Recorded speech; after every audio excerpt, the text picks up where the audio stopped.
Hello, and welcome to another episode of Ask Adam Live.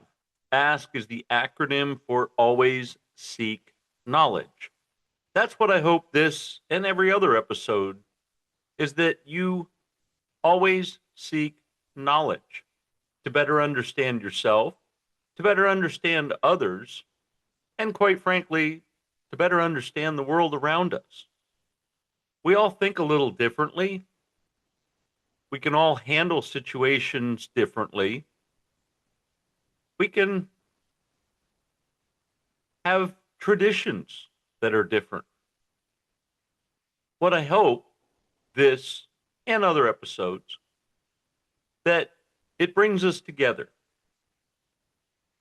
It brings us together to understand, well, communication, how we talk to each other and how we understand each other. Which brings us to this week's episode, Conflict Without Casualties. Are you ready to get started? So am I. Hey, the goal isn't to win the argument, it's to strengthen the relationship. Conflict is inevitable. Destruction, now that's optional. But most people, and you might be one of them, you avoid conflict. And it's most likely because, well, you fear hurting someone, damaging the relationship, possibly being misunderstood, or, well, I think most common is just people don't like confrontation. Makes them feel uncomfortable. Maybe the uncomfortableness is making someone else feel uncomfortable.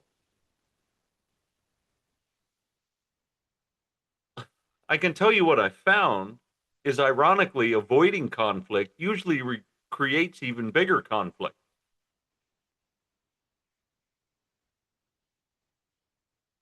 I remember in leadership that I didn't have the conversation. It was kind of one way. They told me something, they walked away, and well, I felt, well, like I wasn't worthy. And that being unworthy, again, a toxic 10, absolutely. Well, then I began to resent this particular individual because, well, I didn't feel like they gave me a side to really speak from. They kind of just sort of came at me with something, and I felt like I wanted to be defensive, but I didn't have it gathered at the time. And, well, it just turned into resentment. And then each time that there was a conversation with this person, I was just resentful. Like, even before they spoke, I was like, here they come. Whatever, and almost tuning out immediately whatever they were going to say. So almost every conversation after that was a non-event. Even to the point where I avoided conversations, which I think even made it worse because I avoided them. And that got a little particular when it came to leadership. And and again, this was in my young leadership days, but I did discover that by addressing conflict respectfully produced a much better outcome, and almost separated me from the ship of resentment that I was going to sail on with someone.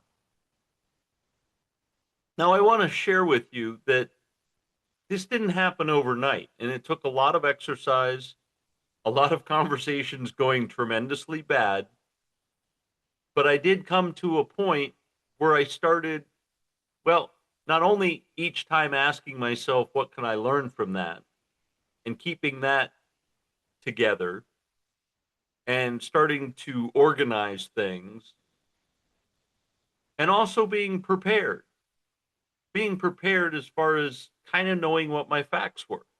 And if I knew that a conversation was going to take place about something, I spent some time preparing myself to understand where I was coming from and where I stood about that specific event. Now, again, I don't want to say that I spent a lot of time on this. A lot of this goes back to what are your core principles? What are the non negotiables that are in your life? How you operate, kind of how you think, and what you believe. By going back to that core, I found myself able to have those conversations because it was based on those principles. Not that they couldn't have been argued, because we all kind of have different principles, but remember the show, was it Police Squad? And anyway, it was Sergeant Friday, and he was pretty much like, just the facts, ma'am, just the facts. If you know what your facts are and you stand behind those facts and your principles and the foundation of that, I'm not saying you can't get knocked off your pedestal, but I feel like you're going to get a much better agreement from that other party because of those principles and those facts. So I guess what I'm sharing with you is that, and many times my experience was that I always had my ducks in a row, right? I always knew what was going on. I always knew about the situation. I always had my facts lined up. So if there was some conversation, if I didn't have them in front of me, I had them up here in my mind. And having some facts and creating that firm foundation of my principles, it lessened the argument and made it more of a conversation. And I can share with you that the more times that, I don't want to say I experimented, but life is an experiment. The more times that I conducted this behavior and learned from it, the better I got. Now, I'm not saying I ran around chasing every argument and discussion and stuff that should have been avoided, but I also didn't shy away when it came to that discussion. I started to practice don't back down and be resentful, but move forward in the conversation. And even if you just put one thing out there, it's kind of at just a little bit of a trial. And as that worked, then I tried two things. And as that worked or failed, then I tried another second thing. And once that worked, I would implement a third thing. And pretty soon, these conversations truly became non-events. And I also wasn't afraid to have them because I always went back to my principles and said, well, what is it that I believe? And when I came from the conversation of that, well, then it wasn't an argument, it was a conversation. And I guess I should also share this, and you've probably heard that term is we've agreed to disagree. There's not always a winner or loser in the conversation as well. So don't feel like you have to go to bat till the end. I I remember one of the leaders that I worked with, and their common phrase was, "This is a hill I'll die on." Well, I don't think you got to be that extreme. It's life happening, events occurring, but don't die on a hill just for principle.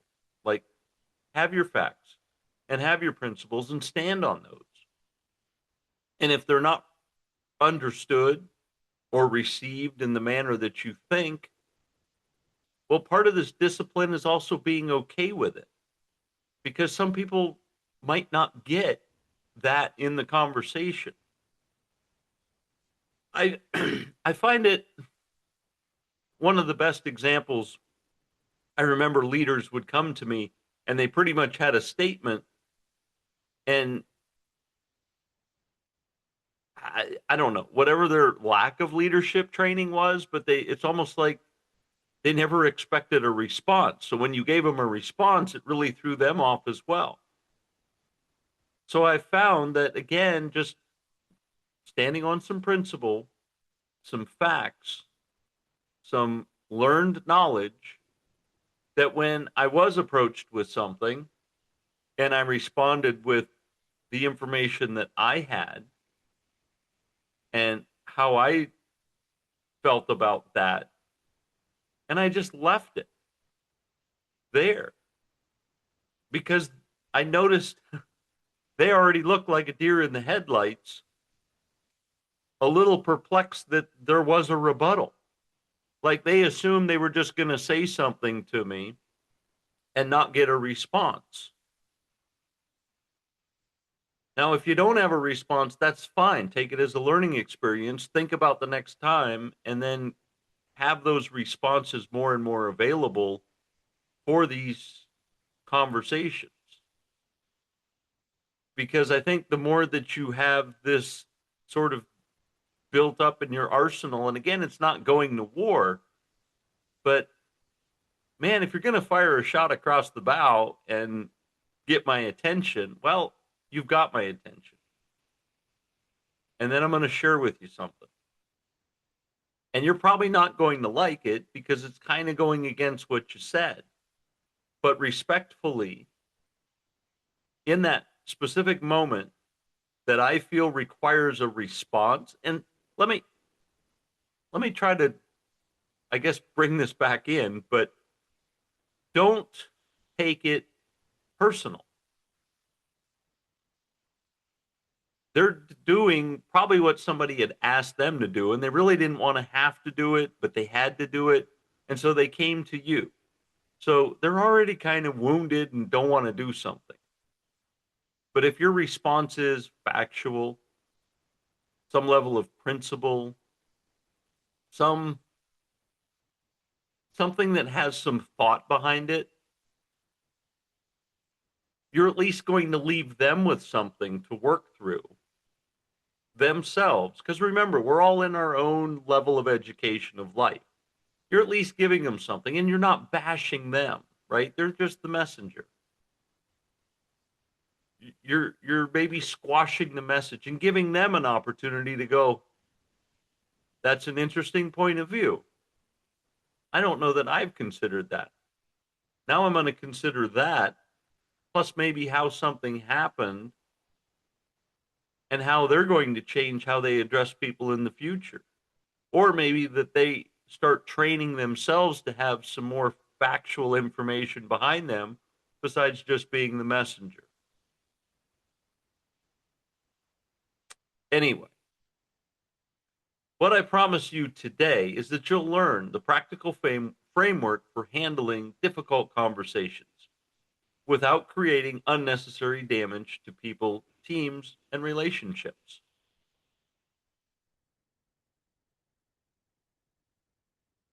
The big idea.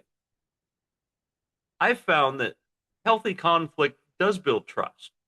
And again, by having some factual information and being able to share that, not in a heated discussion, but just in communication, help build trust that they knew and understood that I knew what I was talking about, that I could accept what they were talking about, and I could politely disagree with where they were coming from with the statement. Like I mentioned, they may go back and understand what was discussed and be like, that was a pretty good point they made. That is building trust because now they may come to you with that difficult conversation and say, how do you feel about this? What do you think of the new company policy? That's building trust. And it's also creating another element of conversation. And again, they're not taking it personal. They're actually trying to derive some information from you to go have another conversation with someone else. So consider yourself blessed. You're not getting thrown under the bus, but you're contributing to someone else possibly getting thrown under the bus with that difficult conversation. But again, it builds trust. Unhealthy conflict, well, that does just the opposite. It destroys trust. So when somebody does have that conversation with you, and all of a sudden you kind of fly off the handle and go into a rage and just start spouting personal things and how emotions are being affected and whatnot, and really getting away from the conversation, well, that does destroy trust. See, the difference isn't the disagreement, it's how it's handled. So when somebody does give you some bad news, leadership, coworker, you name it, and you handle it respectfully, calmly, with a well thought out rebuttal, man, you're really building trust. And I might even add a level of admiration to say, wow, they really know how to manage things, how to handle things, how to accept things. Well, in this episode, we're going to go over the CALM framework.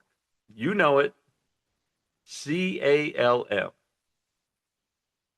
C is for clarity before you confront.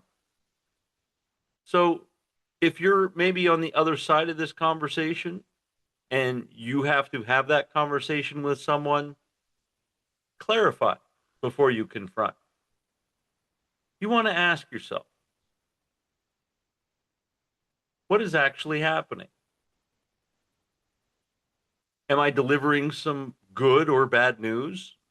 What can I expect their reaction to be? See, when you start playing some of this out prior to, then you already know what may or may not be going to happen in the future. And again, that's preparation. So when someone does get a little emotionally upset because of their personal investment in this, well, issue or conversation, just because they're getting excited doesn't mean you get to get excited or should. Also, what assumptions are you making? You know, many times in leadership, I've always addressed it, or I always, see, I was reframing there. I've learned to ask myself, what assumptions am I making? And to come to something neutral and understand that maybe somebody's just having a bad day. Maybe their production isn't what it is today because of something going on. Maybe they got a phone call. Maybe there was an incident before work. Maybe something happened at lunch. They got a phone call. They had a conversation. Assuming that somebody just wants to be bad for the company, well, that's wrong. That's not what people do. Ever. Ever.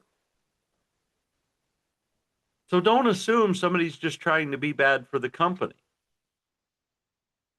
You want to change and reframe the assumption to keeping an open mind and ask yourself, what facts do I know? Are they normally a hardworking person? Do they normally reach their production goals? And then you can start asking yourself more of the open questions of, how do I approach this? With an open mind, and have some of those teachable moments where you may say, hey, is everything going okay today? How you feeling? And you might get a completely different response that's also not personal, meaning they didn't take it personal. It's not going to be in a rage and defensive, but it's going to be more of a conversation.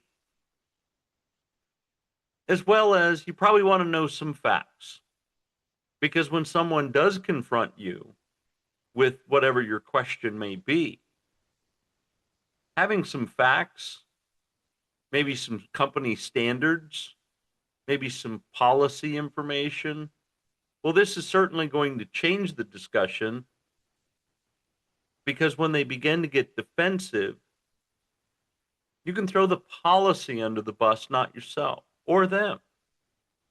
Say, hey, I'm just kind of coming to you as the messenger. Here's the situation. Here's where we're at. Here's what's going on. And I've even found many times through this process, when it's handled a little more gently like that, they're a little bit more receptive, and therefore with leaders, it becomes a teachable moment.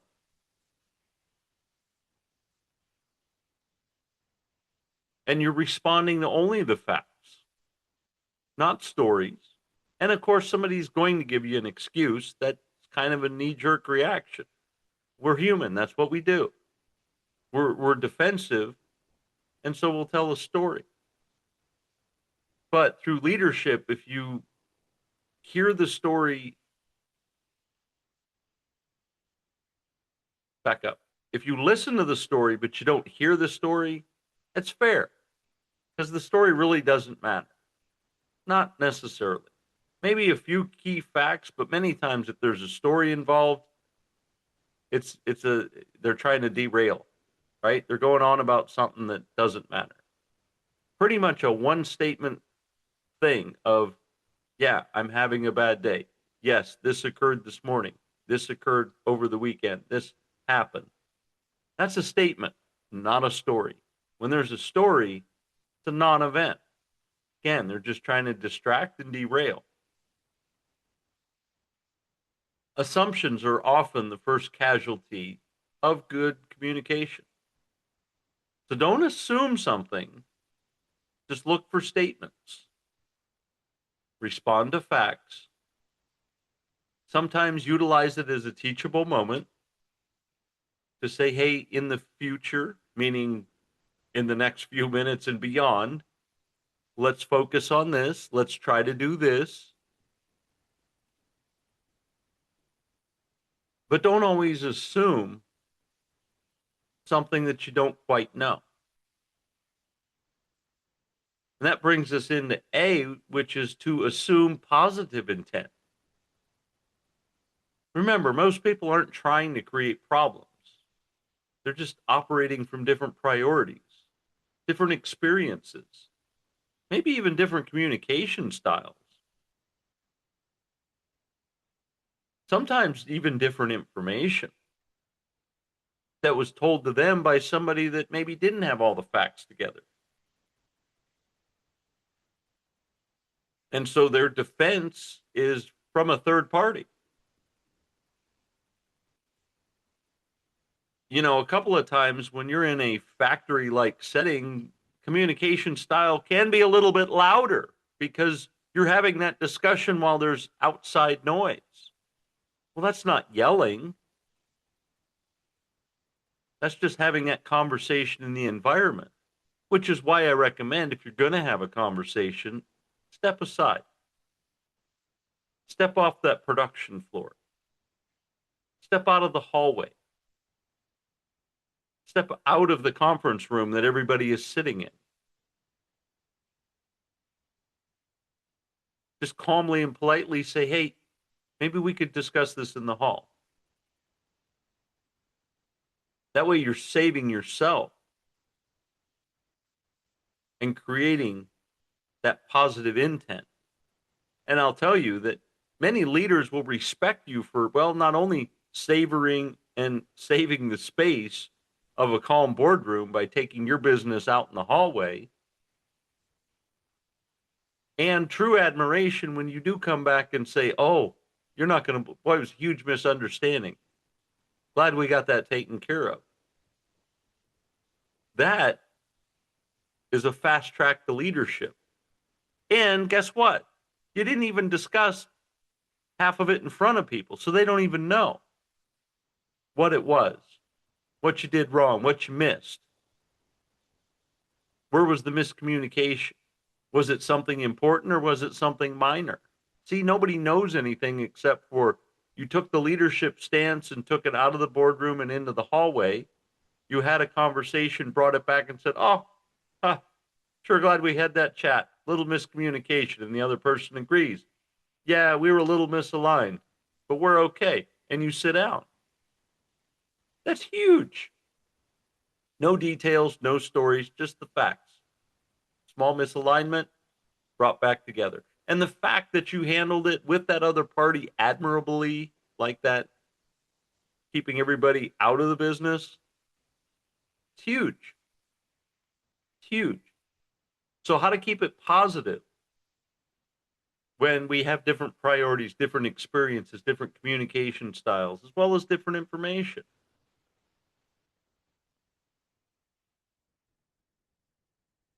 Also, to be open. What else could be true? Now, if you've studied the facts and you know things, but also keep in mind what else could be true. Because there's probably a few more things that could even change your mind.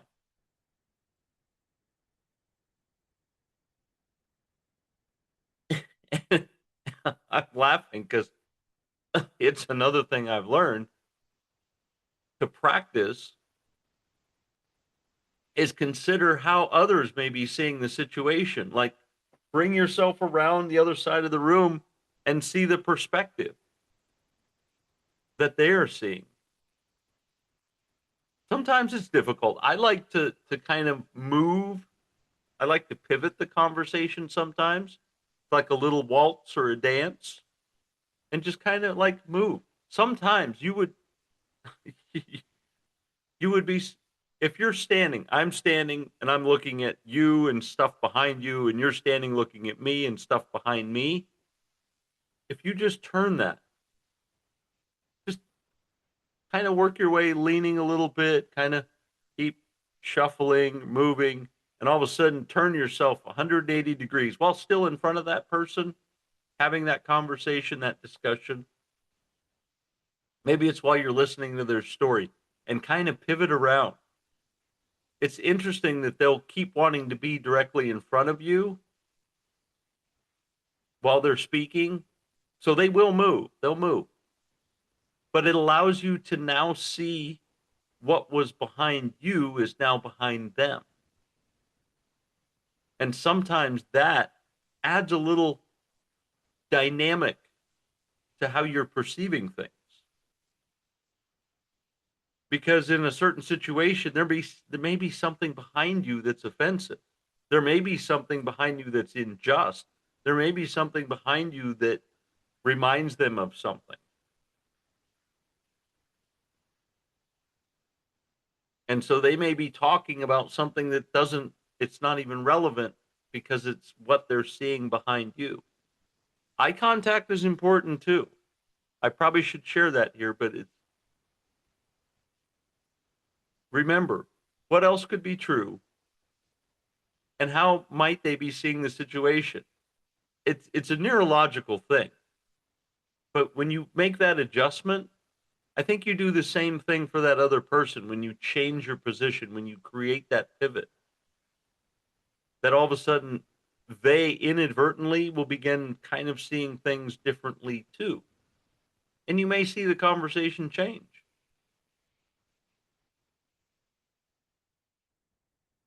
For you leaders out there, let me remind you that curiosity lowers the defensiveness. So when speaking about maybe someone's production value or why they're not getting a certain level of accomplishments done during work or during work time, I would come with curiosity instead of how come you're not meeting your goals today? Well, I'm already going to be defensive on that. I'm going to give you a whole laundry list of what I've been doing. May or may not be um, towards the goals, but I'm doing things. And again, to me, that's a waste of time to hear about all the stuff you're doing. I'm a cut to the chase person, and if you've worked with me, I hit the hard hitting questions right away. I don't soften into them when we work together. But I also come with a level of curiosity in the getting to know you, if you will, and that lowers your defense. Now, once we get to know each other and I know your measurement of accountability, well, then I'm going to dial back on the curiosity because I don't need to know. I just want to know why you didn't work on a specific exercise or work on a specific skill or practice doing something. I'm going to be upfront when I ask. But when I'm learning about you, it's always curiosity. and that seems to lower people's defense. And it's the same thing with communication. L, listen to understand. Try not to be distracted. Don't have a device open, don't have your phone at the ready. Have a discussion.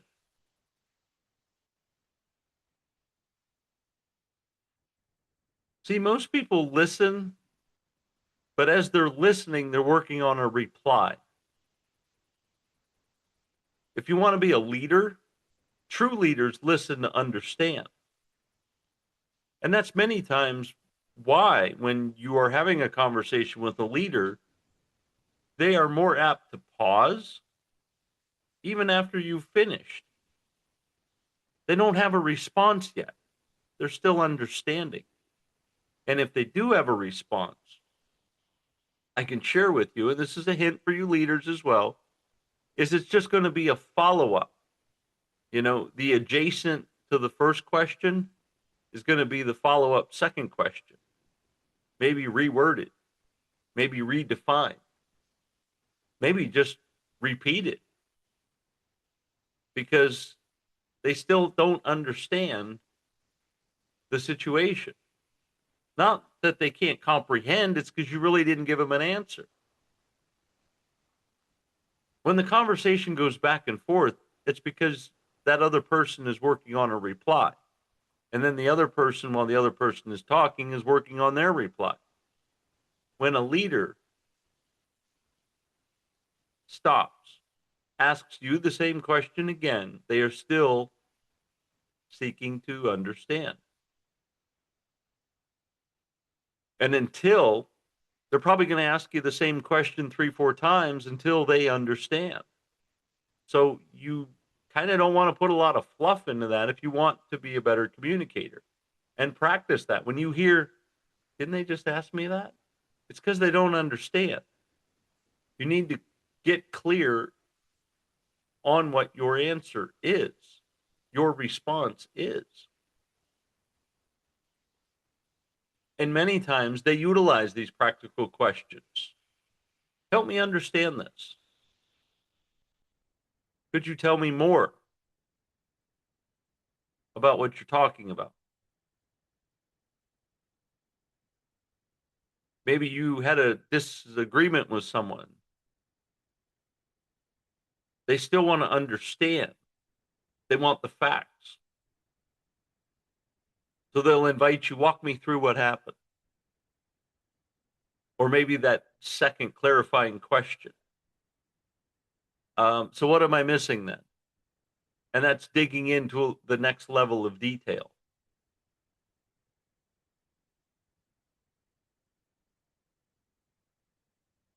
See, what we can take away from this is the teaching element is that listening doesn't mean you're agreeing, demonstrates respect. And if you're just waiting for the pause for someone to finish the sentence so that you can immediately get in and reply, well, then you're just going back to listening and replying when it may not need a reply. And the only reply would, oh, I understand. Thank you. And walk away. And we're good. That's the conversation. They had something to say to you. You listened and understood. Okay, I'm good. That demonstrates respect when you can do that. So practice that this week to kind of dial that in and not always be listening to understand, not listen to reply. Or I'll even throw this in. Here's a freebie. You don't have to one up somebody either. And this can be in any discussion. I can't tell you how many times somebody will say something and there's 3 to 5 people in a room that want to one up that statement, that conversation. And it's like, you don't necessarily have to. And if you do, well, it wasn't that you were listening, you were just setting yourself up to relating. And we want to listen so we can understand each other. Finally, there's M, move towards resolution. Every difficult conversation should end with one of these four events occurring: share an understanding, agree to disagree, maybe some next steps. What are we going to do next? Now that we've gotten to this point with a level of understanding, where do we go from here? Maybe there's a level of accountability that's accepted or rejected, but still accountability. I don't want that to be confused with blame. I'm just saying, hey, who might be responsible for this? And how can we ensure that it doesn't occur again? Accountability. And fourth is restored trust. Again, that's ultimately what we want, is trust. So when we have that conversation, when we listen to understand, we accept maybe the accountability, or we agree, here's the next steps.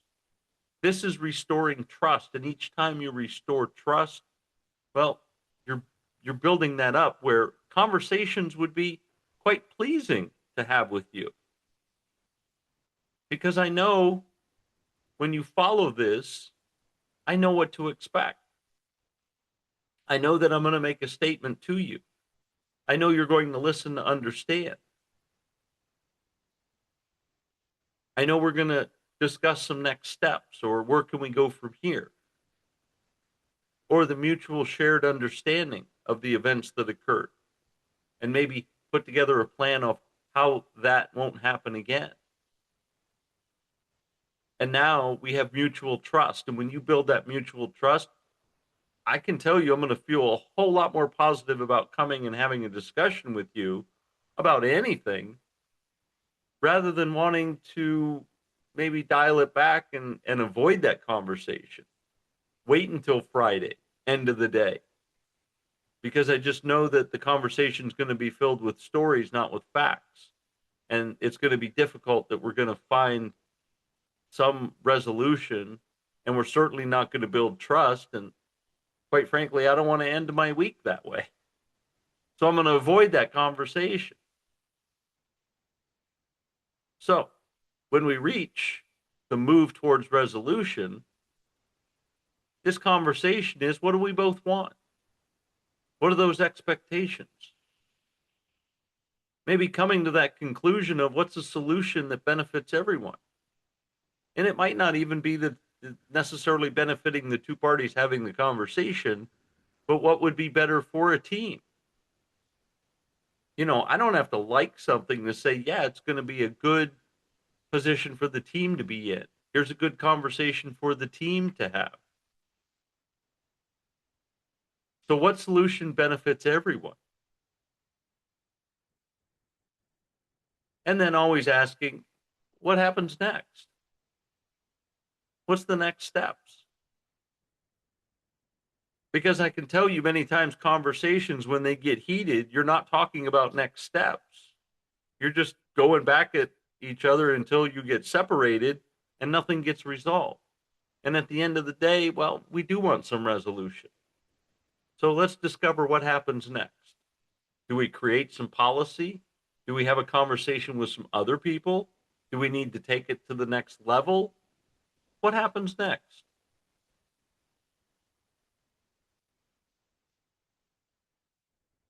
There's also 5 things that escalate conflict. So I want to share those with you. Now that we've mastered the calm, CALM, here's some things we should probably be aware of. The making assumptions, interrupting, not letting someone finish with their statement. Now, I do have a small caveat that I will interrupt you if you're just going to keep repeating the same thing you repeated, because I'm looking to understand. And if I don't understand, I'm asking you another question, And that's what I will interrupt and say, here's my question.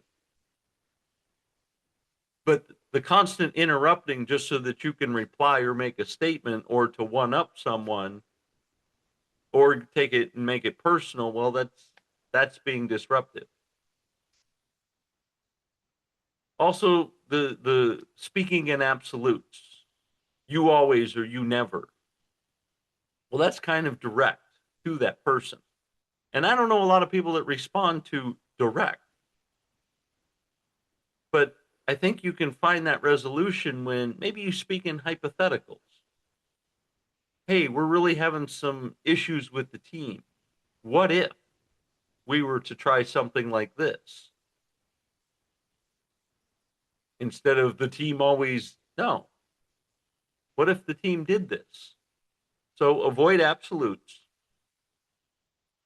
Avoid the attacking the character instead of behavior. Sometimes that's kind of throwing it in third party, but do what you need to do to have the conversation, to build the to building block. You got to get that first level of trust constructed before you can put another level of trust onto that. So avoid speaking in absolutes or attacking someone's character. Also, waiting too long to address the problem. I can't tell you how many times a leader waited and then they came to me and I was like, yeah, that was kind of old and we've already implemented something different to avoid that from occurring. And you're coming to me now on a Friday at the end of the day? Well, this has already been solved because it happened in the beginning of the week and it got handled in the beginning of the week. And all of a sudden you just want to show up with the discussion about something. And again, that's having your facts together and knowing the situation, being aware of communication and handling it properly by the calm framework that we've mentioned. Clarify, assume positive intent, listen to understand. It's important that you understand.